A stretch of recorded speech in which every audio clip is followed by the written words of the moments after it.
एकूण खर्च आतापर्यंत किती झालेला आहे? साधारणपणे 2025च्या ऑगस्टमध्ये आपण केवायसीची प्रक्रिया सुरू केली आणि त्या केवायसीच्या प्रक्रियेमध्ये आपण 6 महिन्याची मुदत, पहिल्या कालावधीमध्ये 1 महिना, नंतर आणखीन विनंती आली, आणखीन 2 महिने, त्याच्यानंतर आणखीन 2 महिने आणि मग शेवटचा डिसेंबर 31 पर्यंत आपण केवायसीची मुदत दिली होती.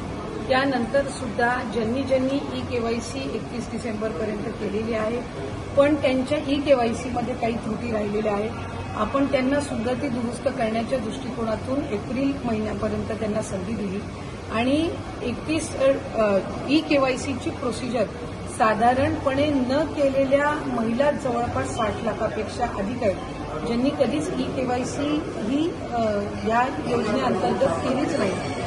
त्यानंतर इन्कम टॅक्सचा जो डेटा आहे तो साधारणपणे 5 लाख आणि त्याच्यानंतर केवायसी करत असताना आणखीन 9.5-10 लाखाचा जो डेटा आहे तो त्याच्यामध्ये त्यांचं जे आर्थिक उत्पन्न आहे त्यांच्या घरातल्या म्हणजे पतीचं असेल किंवा वडिलांचं असेल हे त्या ठिकाणी केवायसीमध्ये आढळून आलं. अशी साधारणपणे एक 14-15 लाखाची त्या ठिकाणी संख्या आहे, ज्यांच्याकडे वाहनं होती आणि वाहनांमुळे त्या ठिकाणी त्यांनी अर्ज भरलेले होते, पण तरी वाहनं त्यांच्या नावाने असल्यामुळे असा काही 4.5-5 लाखाचा डेटा आहे.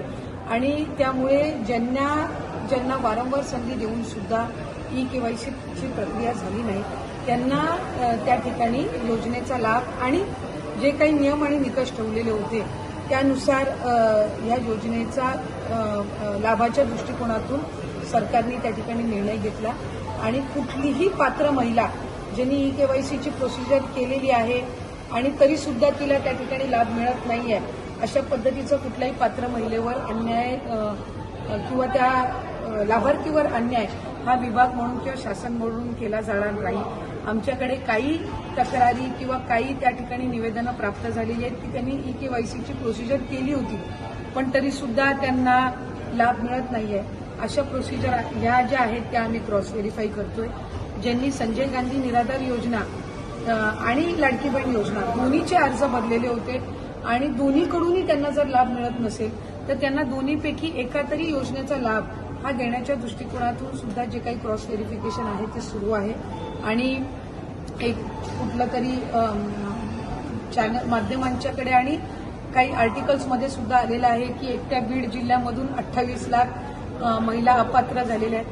खरं तर बीड जिल्ह्याची लोकसंख्या जवळपास 30-32 लाख आहे, तर त्याच्यातल्या 30-32 लाख लोकसंख्या असलेल्यामधले 28 लाख हे कसे काय अपात्र होऊ शकतात. त्यामुळे कुठे ना कुठेतरी जी काही बातमी आहे किंवा जो काही डेटा आहे त्याच्यामध्ये काही तथ्य नाही. बीड जिल्ह्यामध्ये साधारणपणे रजिस्ट्रेशनमध्येच जवळपास रजिस्ट्रेशन करतानाच 6-6.5 लाख काहीतरी रजिस्ट्रेशन होतं आणि त्याच्यातल्या पात्र ठरलेल्या या सुमारे 4 का 4.5 लाख महिला आहेत आणि त्यांना लाभ हा सुरू आहे. 9 लाख आकडा जो सांगितला जातो याच्यामध्ये काय तथ्य आहे? मुख्यमंत्री म्हणाले होते जवळपास 81 लाख, त्याच्यामध्ये 12 लाखाची वाढ झाली आहे का जी सांगितली जाते? त्याच्यामध्ये वाढ झालेली नाही. टोटल जे रजिस्ट्रेशन झालेलं होतं ते 2,63,00,000 होतं, जे सुरुवातीला झालेलं रजिस्ट्रेशन होतं आणि त्याच्यातूनच ज्या पात्र आहेत त्या साधारणपणे जो आकडा होता तो 2,43,00,000 आणि 2,47,00,000 होता. हे टोटल जे रजिस्ट्रेशन आहे ते जर आपण धरलं आणि हा आत्ता जो लाभार्थ्यांचा जो फायनल आकडा धरला तो हा टोटल मिळून हा साधारणपणे तो आकडा जो आहे तो 90-92 लाखापर्यंत झाला. पण टोटल रजिस्ट्रेशन 2,63,00,000 होतं, त्याच्यातले कदाचित म्हणजे त्याची नोंद धरून हा कदाचित हा डेटा येत असेल, पण साधारणपणे आत्ताच्या घडीला आपण 1,67,00,000 ते 1,70,00,000 सुमारामध्ये हा जो आहे तो डेटा पूर्ण केवायसीची प्रक्रिया केल्याच्या नंतर हा त्या ठिकाणी आपल्याकडे आहे. आणि मूळ जे रजिस्ट्रेशन झालेलं त्यासहित जर ऍड केलं तर त्यानुसार तो येतोय आणि म्हणून प्रत्येक 2-3 महिन्यांनी अशा पद्धतीचे जे काही वेगवेगळे लॉजिक्स किंवा लॉजिस्टिक्स धरून जे आकडे येतात त्याच्यामुळे हे कन्फ्युजन आहे.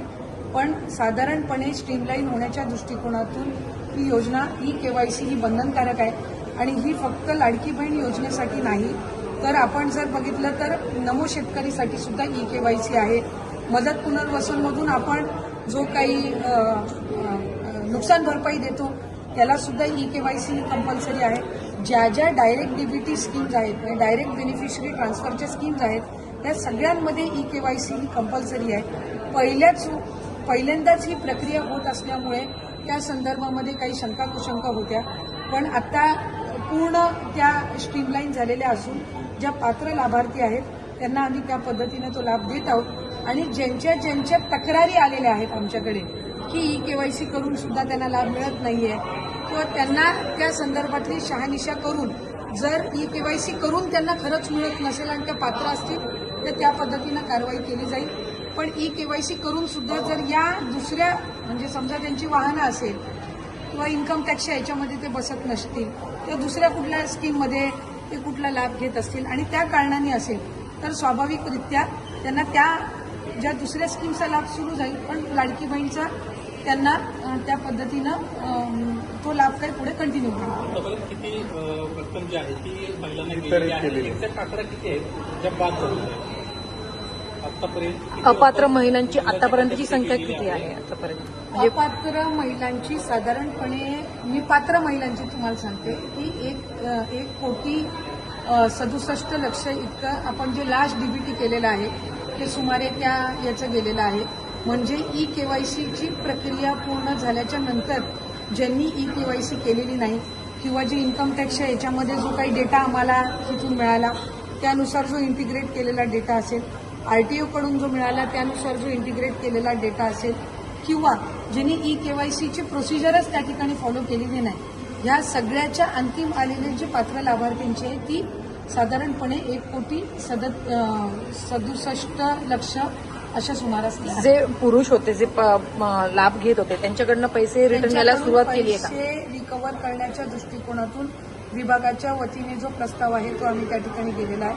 जे शासकीय कर्मचारी होते त्यांच्या संदर्भातली जी प्रक्रिया आहे ती साधारणपणे 8-10 महिन्यापूर्वीपासूनच सुरू झालेली आहे आणि ती मूळ फायनान्सच्या ट्रेजरीमध्ये जी त्यांनी एक सेपरेट त्याच्यामध्ये अकाउंट करून दिलेली आहे ती त्याच्यामध्ये जमा होत असते, ती विभागाकडे परत जमा होत नसते. आणि जसं राज्याचे मुख्यमंत्री देवेंद्र फडणवीस साहेबांनी सुद्धा काही दिवसांपूर्वी सांगितलं की जे पुरुष आहेत आणि ज्यांनी महिलांच्या नावाने लाभ घेतलेला असेल त्यांच्याकडून जी काही रकमेची वसुली केली जाणार आहे त्याची प्रक्रियेची जी काही आहे ती आपण सुरुवात करतो. एकूण खर्च आतापर्यंत किती झालेला आहे? साधारणपणे 2025च्या ऑगस्टमध्ये आपण EKYCची प्रक्रिया सुरू केली आणि त्या EKYCच्या प्रक्रियेमध्ये आपण 6 महिन्याची मुदत, पहिल्या कालावधीमध्ये 1 महिना, नंतर आणखी विनंती आली आणखीन 2 महिने, त्याच्यानंतर आणखीन 2 महिने आणि मग शेवटचा डिसेंबर 31 पर्यंत आपण EKYCची मुदत दिली होती.